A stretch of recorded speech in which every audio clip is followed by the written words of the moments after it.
안녕하십니까. 미스터리 홈즈의 이상민 소장입니다.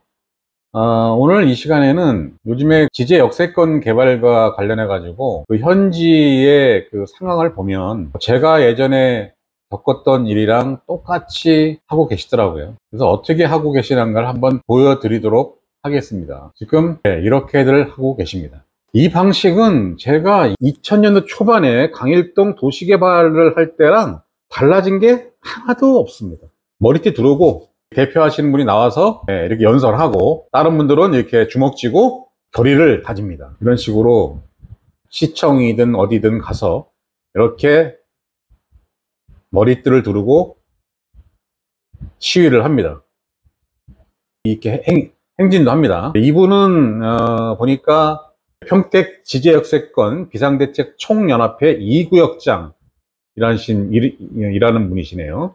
대장동이나 백현동을 얘기하기 전에 이 사업도 강제 수용 방식입니다. 평택시는 물론이고 국토부 청와대까지 가서 이 문제를 따지게 될 것이고 또 현 정부의 모순된 정책이라고 생각하기 때문에 법적으로도 투쟁을 하겠다 라는 그런 말씀을 하시는 것 같습니다. 방식은 뭐 옛날이나 지금이나 달라진 게 하나도 없습니다. 법적으로 투쟁하겠다. 법적으로는 투쟁을 하셔봐야 이길 수가 없습니다. 죄송한 얘기지만 법적으로 투쟁을 하신다고 그러셨는데 법적으로 투쟁해 가지고는 이길 수가 없어요. 뭐 저도 예전에 겪어봤지만 이걸 개발하는 사람들이 그냥 짧은 기간 내 뭐 검토를 해 가지고 이게 하는 게 아니라 장기간에 걸쳐서 검토를 하고 이게 법적으로 화제가 있냐 없냐, 절차적으로 문제가 있냐 없냐를 다 따져보고 난 다음에 이런 걸 발표를 합니다.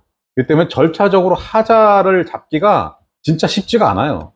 구역장이라 하시는 분이 법적으로 투쟁하겠다는데 죄송한데 법적으로 투쟁하기는 쉽지 않습니다. 그러면 어떻게 해야 되느냐? 지금 어차피 지금 이게 수용 방식으로 결정이 났어요. 그럼 이 수용 방식을 바꿔달라는 얘기잖아요. 이분들은 환지 방식으로 해달라는 얘기예요. 환지 방식으로 해가지고 제가 저번에 영상에 말씀드렸잖아요. 공공택지를 개발하면서 환지 방식으로 해가지고 답이 나오질 않아요. 공공택지를 공급한다는 얘기는 분양가를 싸게 공급하겠다는 얘기거든요. 환지 방식으로 한다는 얘기는 분양가를 싸게 공급할 수가 없어요. 비싸게 샀는데 어떻게 싸게 공급을 하냐고. 할 수가 없단 말입니다. 감정평가가 이제 시작이 될 겁니다. 감정평가가 시작이 되면 감정평가를 더 어떻게 받을 수 있는 방법이 무엇인지를 계속 그쪽으로 연구를 하셔야 되거든요. 그래서 오늘은 그 내용에 대해서 한번 말씀드리도록 하겠습니다. 어떤 방식에 의해서 감정평가를 하는지 그것에 대해서 말씀드리도록 하겠습니다. 여기 보시면 어느 행정사분이 이제 블로그에 올린 내용입니다. 토지 감정평가를 공시지가 기준법으로 한다고 할 때 실거래가나 거래사를 무시하는 방법이고 실거래가를 반영하지 아니했으므로 거래사례 기준법으로 해야 한다고 주장하시는 분들이 자주 있습니다. 그러나 법령에 토지 감정평가는 공시지가 기준법으로 한다고 규정하고 있고 이 방법에 따르더라도 그 밖의 요인 보정을 통해 실거래가와 간접적으로 반영되므로 실거래가가 상당히 그대로 반영된다는 방법을 주지하셔야 됩니다 라고 여기 나와 있습니다. 이분이 행정사다 보니까 이 행정에 관련된 내용을 잘 알고 계시죠. 그래서 지금 법에는 토지 감정평가는 공시지가 기준법을 적용하여 평가하며 시점 수정, 지역 요인 비교, 개별 요인 비교, 그 밖의 요인 보정 등을 거쳐서 감정가 또는 보상액을 산정합니다 라고 되어 있어요.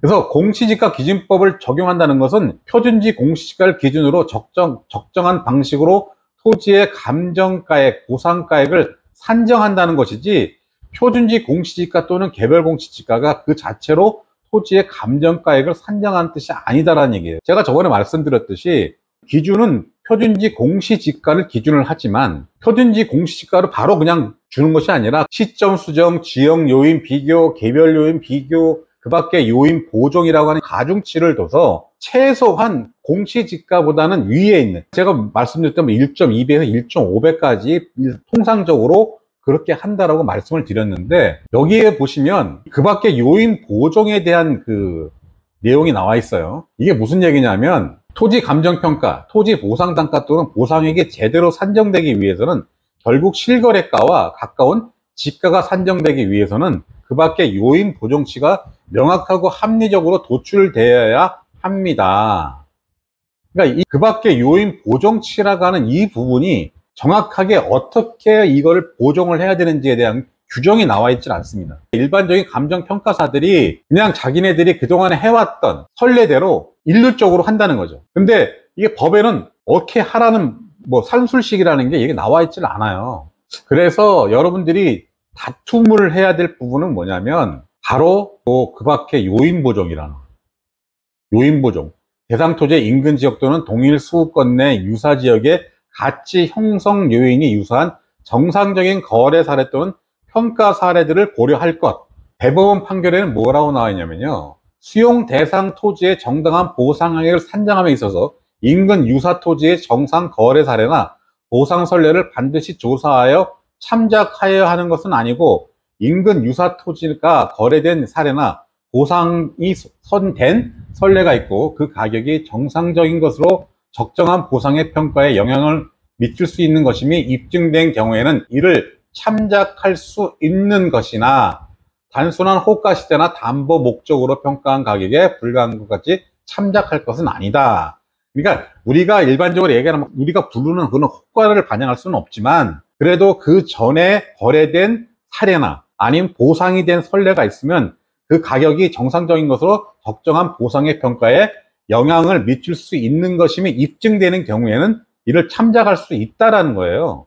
그래서 여러분들이 다투어야 될 부분은 뭐냐면 그 밖에 요인 보정이라고 하는 요 수치를 가지고 여러분들이 시행사, 그 사업을 하는 시행사와 이 요인을 가지고 다툼을 하셔야만이, 그래야만이 여러분의 보상가액이 올라갈 수가 있다는 겁니다. 여기 산정방식이나 산술식이 이런 게 없어요. 어떻게 줘라, 예를 들어서 1.2배를 줘라, 1.5배를 줘라, 이런 것들이 없어요. 규정이 없다 보니까, 규정이 없다는 얘기는 뭐냐면 다툼을 할 수 있다는 얘기예요. 사업 시행자하고 다툼을 할 수가 있기 때문에 여러분들이 이걸 가지고 집중적으로 여러분들이 하셔야 된다는 얘기입니다. 오늘 이 시간에는 제가 그쪽 지역에 수용을 한다고 말씀을 드렸더니 어떤 분이 댓글로 수용을 선동하는 것이냐 라고 댓글을 또 다셨는데, 제가 어떻게 수용을 선동할 수가 있겠습니까? 제가 수용을 선동한다고 해서 국가가 수용 안 할 걸 수용하겠습니까? 그건 아니지 않습니까? 어차피 지금 이제 수용을 할 거로 결정을 났기 때문에